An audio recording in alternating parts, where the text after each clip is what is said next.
할렐루야. 네, 반갑습니다.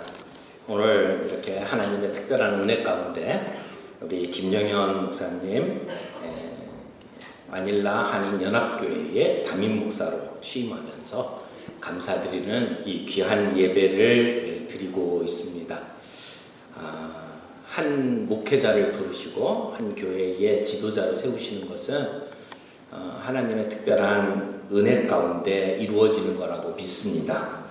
오늘 시편 말씀을 통해서 하나님께서 다윗을 이스라엘의 목자로 세우셨던 그 하나님의 역사와 그가 어떻게 그 이스라엘을 이끄는 지도자로 쓰임 받았는지를 살펴보면서 우리에게 주시는 하나님의 은혜를 우리가 함께 누리기를 원합니다.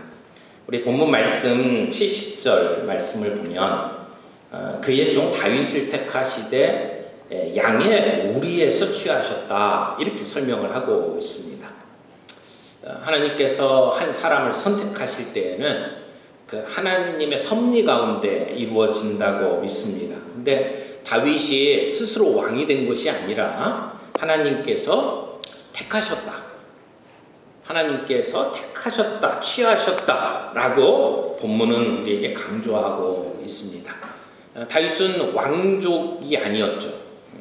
그래서 자연스럽게 그 왕위를 계승받는 사람이 아니었습니다. 평범한 목동이었습니다. 그런데 하나님께서는 그를 선택하시고 그리고 양을 치는 목동에서 이스라엘을 이끄는 목자로 부르셨습니다. 목자, 여기 그 하나님의 백성을 이끄는 목자로 부르심을 받았다라고 이야기를 하는데 그 하나님께서 다윗을 그런 목자로 세우신 것, 이것은 세상 사람들이 가지고 있는 기준과는 다른 하나님의 기준에 의해서 선택되어지고 뽑힌 사람이라는 것을 이야기를 합니다. 우리가 사람을 선택할 때 사람들이 보는 기준은 외모입니다. 사람은 외모를 보거니와 외모를 보는 것이 일반적인 사람들의 평가 기준이죠. 그러나 하나님은 외모가 아니라 우리의 중심을 보신다라고 말씀을 하십니다. 그러니까 목자로 부르시는 이 일은 우리 인간의 어떤 자격으로 이루어지는 것이 아니라 하나님의 전적인 은혜로 이루어진다라고 하는 것을 이야기를 하는 겁니다. 요한복음 15장 16절 말씀에도 내가 너희가 나를 택한 것이 아니요 내가 너희를 택하여 세웠나니 라고 말씀을 하시죠. 하나님의 사람으로 부름받고 세워지는 것은 하나님의 특별한 은혜로 선택되어지고 그리고 세움받는 일이라고 하는 것입니다. 그러므로 오늘 우리 담임 목사로 취임하는 김영현 목사님은 이 자리에 서게 된 것이 내 능력이 아니라 하나님의 주권적인 선택으로 이루어졌다는 사실을 잊지 마시길 바랍니다. 하나님으로부터 이 자리를 허락하셨고 이 자리에 세워주셨다라는 마음을 가지고 겸손하게 이 사명을 감당해 나갈 수 있는 우리 목사님이 되시기를 바랍니다. 그런데 이렇게 부르실 때는 목적이 있잖아요. 하나님께서 다윗을 하나님의 그 기준으로 하나님의 방법으로 선택하시고 세워주셨을 때는 왜 그 자리에 세우셨냐라고 하는 이유가 있을 겁니다. 그것이 71절 말씀에 이렇게 기록되어 있습니다.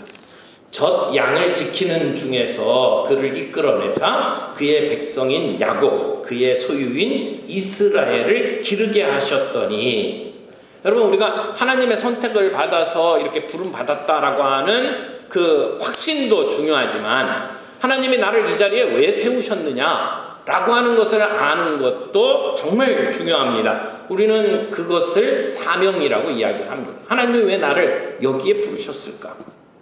평범한 목동이었지만 하나님께서 그를 이스라엘의 지도자로 세우셨을 때에는 이스라엘 백성들을 어떻게 이끌어가기를 원하는 하나님의 계획이 있었을 거라는 거죠. 근데 하나님께서는 그 다윗의 양치는 모습을 보면서 그를 부르셨다라고 이야기를 합니다. 그 양을 치는 가운데 하나님께서는 다윗에게 필요한 자질들을 준비시키셨습니다. 그냥 단순히 양을 돌본 게 아니고 그런 목숨을 걸고 그 양들을 지켰습니다. 그래서 사자나 곰이 그 양들을 잡아먹으려고 달려들 때면 이 다윗이 따라가서 그 사자의 입에서 새끼를 건져내고 그리고 그 맹수들과 싸워서 이겼던 그 이야기를 다윗이 고백하는 것을 보게 되면 그가 양떼를 돌보며 했던 그 사역은 단순히 양에게 푸른 초장으로 이끌고 그래서 쉴만한 곳으로 인도하고 그리고 꼴을 먹인 것뿐만이 아니고 목숨을 걸고 그들을 지켰던 그러한 사역이라는 것을 알 수가 있습니다. 예수님께서도 자기 자신을 선한 목자라고 소개하시면서 이렇게 이야기합니다. 선한 목자는 양들을 위하여 목숨을 버리거니와. 다윗은 양떼를 돌보는 일들을 하면서 목숨을 걸고 그 사명을 감당해내는 일들을 하나님께서 경험하게 하셨고 그렇게 준비하게 만드셨습니다. 뿐만 아니라 그 양치는 일들이 그렇게 대단한 일이 아니었잖아요. 가장 허접한 일, 가장 그 낮은 사람들이 하는 일들이었습니다. 그런데 다윗은 그 남들이 보지 않는 가운데에서도 충성스럽게 그 일을 감당하는 경험들을 해왔습니다. 그리고 그 일들 속에서 다윗은 단순히 자기의 능력으로 그 일들을 감당한 것이 아니라 하나님을 의지하면서 했다고 이야기를 합니다. 사무엘상 17장 37절에 보면 다윗이 이렇게 고백을 합니다. 여호와께서 나를 사자의 발톱과 곰의 발톱에서 건져내셨은즉 나를 이 블레셋 사람의 손에서도 건져내시리이다. 그러니까 내가 맹수와 싸워서 이길 수 있었던 것은 내 능력이 아니라 하나님의 은혜로 이루어진 것이다. 하나님이 나와 함께 하심으로 내가 그런 일들을 감당할 수 있었다라고 고백을 하잖아요. 그는 그렇게 양을 치는 가운데 하나님을 의지하는 법을 배웠습니다. 그래서 그런 준비된 자를 통해서 하나님의 백성 이스라엘을 다스리는 목자로 세워주셨다는 겁니다. 여러분, 교회를 이끌어가는 목양도 마찬가지입니다. 이거 쉬운 것 아닙니다. 어떻게 보면 목숨을 걸고 해야 될 일입니다. 마음에 상처 입을 때도 참 많이 있습니다. 연세가 많이 드시는 어떤 원로 목사님이 시골에서 이 고목나무를 쳐다보시다가 이런 말을 하셨다는 이야기를 들었어요. 야, 이놈아, 너는 목회도 안 했는데 가슴에 웬 구멍이 이렇게도 크냐? 여러분, 목회는 영원한 가슴앓이다. 그런 이야기를 합니다. 그냥 단순히 행정가가 아니에요. 단순히 설교자가 아니에요. 하나님이 맡기신 양들을 돌보는 사명을 맡은 겁니다. 그런데 그냥 양떼가 아무데도 갈 줄 모르고 또 할 수 있는 게 없고 자기를 방어할 수 없기 때문에 목자가 필요하죠. 그러나 오늘 교회 안에서 목자로 부름받은 지도자는 단순히 그냥 양떼들을 잘 먹이는 일로만 부름받은 게 아닙니다. 사실은 그 양떼들을 잘 돌보고 그리고 양육해서 양떼가 변해서 목자가 되도록 만드는 책임을 가지고 있는 겁니다. 그냥 단순히 양떼로 돌보는 게 아니에요. 그들이 훈련되고 준비되어서 그래서 이 목자의 역할을 감당하는 사람들로 세워가는 것이 목자의 역할이라고 하는 겁니다. 하나님께서 양떼를 맡기셨을 때 그 양떼들을 그냥 잘 먹고 잘 놀고 그래서 피둥피둥 살찌고 그리고 들어눕는 양떼를 원하는 게 아닙니다. 여러분, 언젠가 우리가 이 세상 그 삶을 끝내고 천국에 들어갔을 때 천국의 모습이 어떨 거라고 생각하십니까? 예전에 종교개혁 시대에 천국의 모습을 그림으로 그린 화가들이 있는데 어떤 화가가 사람들이 생각하는 천국을 이렇게 그렸어요. 그 안에 사람들이 이렇게 취해가지고 이렇게 들어 누웠는데 배는 불뚝하고 그리고는 살은 이렇게 찌고 그리고는 아무것도 안 하고 게으르게 누워있는 모습을 천국으로 그렸더라고요. 천국이 정말 그럴까요? 천국은 그렇게 놀고 먹고 그래서 아무것도 안 하는 그러한 자리가 아닙니다. 하나님께서 우리를 부르실 때는 그저 복받고 잘 살도록 부르신 게 아니에요. 아브라함을 부르실 때 어떻게 하셨습니까? 내가 너로 큰 민족을 이루게 하고 너에게 복을 주어서 그래서 너로 말미암아 열방의 모든 만민이 복을 얻게 하려고 너를 불렀다라고 이야기합니다. 우리가 복 받는 것 그거 정말 중요한 거죠. 그래서 너는 복이 될지라 라고 말씀합니다. 그러나 내가 복 받는 것으로 끝나는 것이 아니고 복의 근원이 되고 그래서 복의 통로로 쓰임받고 내 주변에 있는 사람들이 함께 복 받도록 만드는 통로가 되는 것, 그것이 하나님이 원하시는 우리의 모습이라고 이야기를 하는 겁니다. 그게 교회의 모습이에요. 하나님이 우리를 부르셨어요. 근데 부르실 뿐만 아니라 하나님은 우리를 보내시기를 원합니다. 우리 교회의 정의를 내릴 때 우리는 이 세상에서 부름받은 하나님의 백성일 뿐만이 아니라 우리는 다시 이 세상으로 보냄받은 예수 그리스도의 제자. 그래서 특권과 소명이 함께 있는 교회, 그런 교회를 만들려고, 그런 교회로 이끌어가라고 주님이 우리 지도자들을 부르셨다는 겁니다. 그러므로 이 일 결코 쉽지 않습니다. 우리가 사명을 감당해야 될 때는 하나님께서 우리를 부르신 그 목적에 맞게 우리 교회를 이끌어 가야 된다고 생각을 합니다. 필리핀 이 마닐라 땅에 하나님께서 귀한 교회를 세우셨어요. 지금까지 정말 오랜 세월 동안 주님께서 이 핏값으로 사신 교회를 세우시고 귀한 역사들을 이루어 오셨습니다. 특별히 이민 사회 속에 하나님께서 이런 교회를 세우시고 그리고 사명을 주신 것을 살펴보면 그냥 단순히 이민 와서 우리끼리 잘 살고 복받고 사는 것만을 의미하는 것은 아니라고 분명히 믿습니다.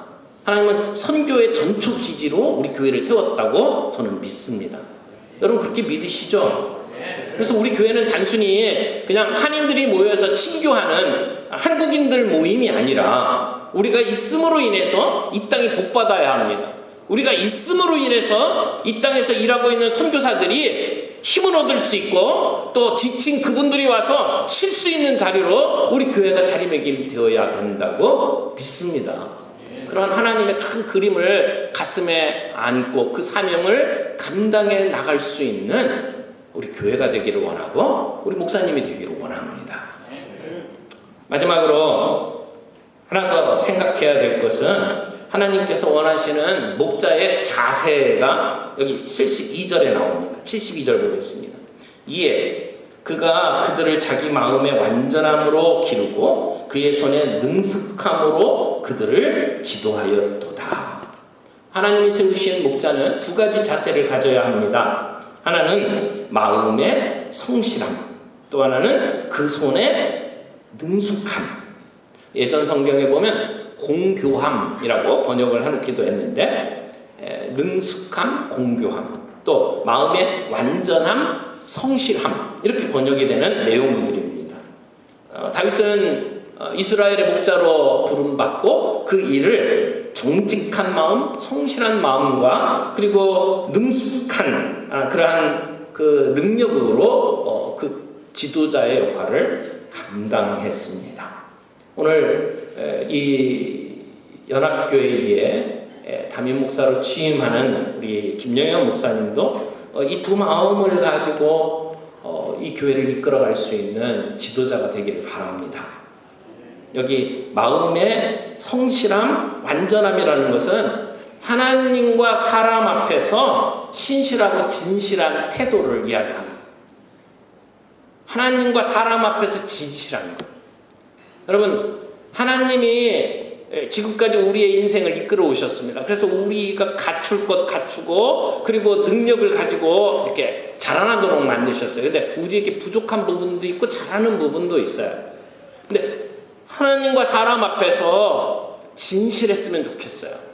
내가 없는데 있는 것처럼 과장하지 않았으면 좋겠고 그리고 내게 있는 것은 최선을 다해서 그렇게 능력을 발휘하고 신실하게 쓰임받는 지도자가 되기를 바랍니다.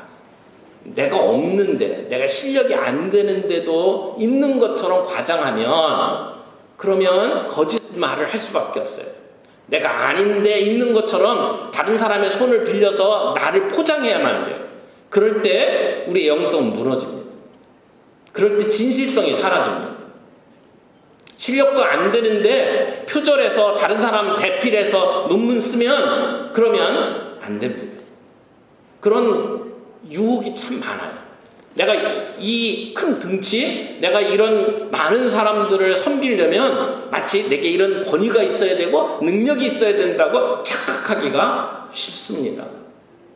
솔직하십시오. 진실하십시오. 그럴 때 하나님께서 역사하신다고 믿습니다. 근데 또 하나, 여기에 손의 공교함, 손의 어떤 역량을 이야기를 합니다. 하나님의 나라를 위해서 우리는 잘 준비해야 합니다. 그것이 어떤 다른 말로 표현하면 리더십 이렇게 말할 수 있을 겁니다. 하나님의 교회를 이끌어가려면 지혜가 필요합니다. 그리고 능력이 필요합니다. 잘 준비되어야 합니다. 연습해야 합니다. 여러분, 다윗이 골리앗과 싸울 때에 물맷돌을 들고 나왔잖아요. 근데 그가 물맷돌을 들고 간 이유가 뭘까요? 익숙하기 때문에. 내가 맹수와 싸울 때 써먹었던 방법이잖아요. 내 손에 익숙한 거예요. 자기에게 주어진 임무를 감당하기 위해서 수도 없이 물맷돌을 던지는 연습을 했을 거예요. 그래서 백발백중 이런 만큼의 준비가 되어 있던 다윗이었기 때문에 골리앗과 싸울 때 물맷돌을 들고 갔습니다. 사울이 입혀준 갑옷, 사울이 준 칼을 들고 가지 않았어요. 그거 들고 가면 폼 나를 겁니다. 그거 갖고 나가면 권위가 있을 겁니다. 그러나 그거 갖고 간 게 아니고 볼품없는 물맷돌 들고 갔거든요. 왜요? 그게 익숙한 무기니까. 근데 내게 주어진 일을 최선을 다해서 감당하면 그럼 능력이 있게 됩니다. 거기에 내 나름대로 가지고 있는 그러한 실력이 쌓이게 됩니다. 그걸 여기 손에 공교함이라고 말을 하는 거라고 믿습니다. 저는 오늘 이렇게 취임하는 김영현 목사님을 보면서 지금까지 한 20년 같이 사역을 했고 교제해 왔던 귀한 목사님인데 이 교회의 담임 목사로 취임하게 되는 것을 진심으로 축하하고 마음에 기쁨이 있습니다. 김 목사님은 개혁주의 신학의 토대 위에서 성경을 잘 가르칠 수 있는 그 준비가 되어 있는 지도자라고 생각을 합니다. 동시에 성도들의 마음을 헤아리고 불쌍히 여기는 긍휼한 마음을 가지고 있는 그런 목회자입니다. 어떤 목사님들을 보게 되면 성경에는 굉장히 관심이 많은데 성도들에게 관심이 없는 분이 있고요. 또 반대로 어떤 분들은 성도들은 참 사랑하는데 진리로 가르치는 것에 약한 분들이 있어요. 그래서 저는 우리 김 목사님과 함께 사역을 하면서 말씀을 가지고 사람들을 권면하고 세워가는 일에 참 잘 준비되어 있는 그러한 목사님이다. 이런 생각이 있고 동시에 사람들의 마음을 읽고 그들을 돕기 위해서 애를 쓰는 그런 목자의 마음을 가지고 있는 분이라고 생각을 해요. 저는 종종 이렇게 좀 이렇게 날카로운 부분이 있어서 적이 좀 있습니다. 근데 김영현 목사님은 주변에 적이 없어요. 저하고 다른 점이에요. 제가 본받고 싶은 점. 그래서 좀 마음에 안 들어도 품고 사랑하고 관계 맺는 그러한 모습을 보면서 참 배우고 싶다 이런 생각이 드는 참 좋은 목사님입니다. 다투지 아니하고 화합을 이끌어낼 수 있는 능력이 있는 종이다 생각을 합니다.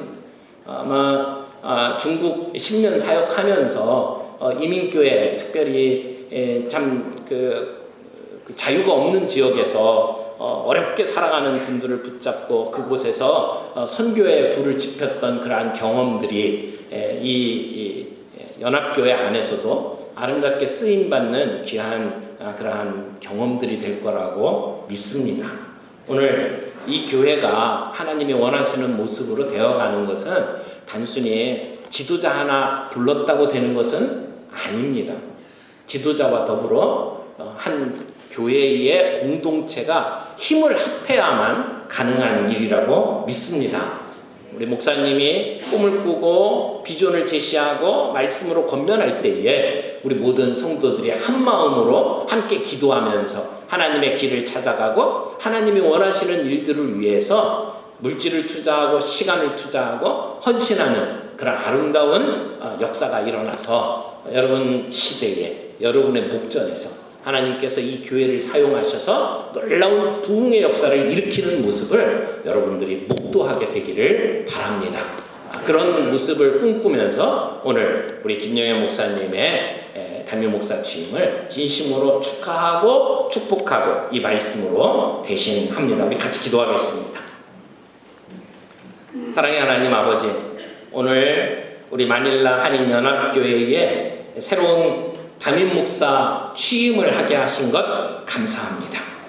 다윗을 부르시고 양떼를 돌보게 하셨던 하나님께서 그를 붙드셔서 이스라엘의 지도자로 세우셨던 것처럼 지금까지 이런저런 경험을 통해서 잘 준비하게 하시고 이제 마닐라 한인연합교회의 담임 목사로 세우신 우리 하나님 이 목사님을 붙드셔서 이 교회를 온전한 사랑과 능력으로 섬기게 주시옵소서. 그리고 이 공동체를 향한 우리 하나님의 비전을 이루어갈 수 있도록 주여 은혜를 베풀어 주시옵소서. 우리 목사님과 성도 한 사람 한 사람이 함께 협력하며 기도하며 헌신함으로 하나님 나라의 일들을 이루어갈 수 있도록 주여 은혜를 베풀어 주옵소서. 예수 그리스도의 이름으로 기도합니다. 아멘. CTS 필리핀은 해외 선교지 최초의 CTS 지사로 개척되어 독립된 법인체로 성도들의 기도와 후원으로 운영되고 있습니다. 해외 선교지에서 영상 선교 사역이 지속될 수 있도록 함께 동역해 주세요. 필리핀 한인교계의 역사 CTS 필리핀을 통해 한국교회와 다음 세대에게 전해집니다.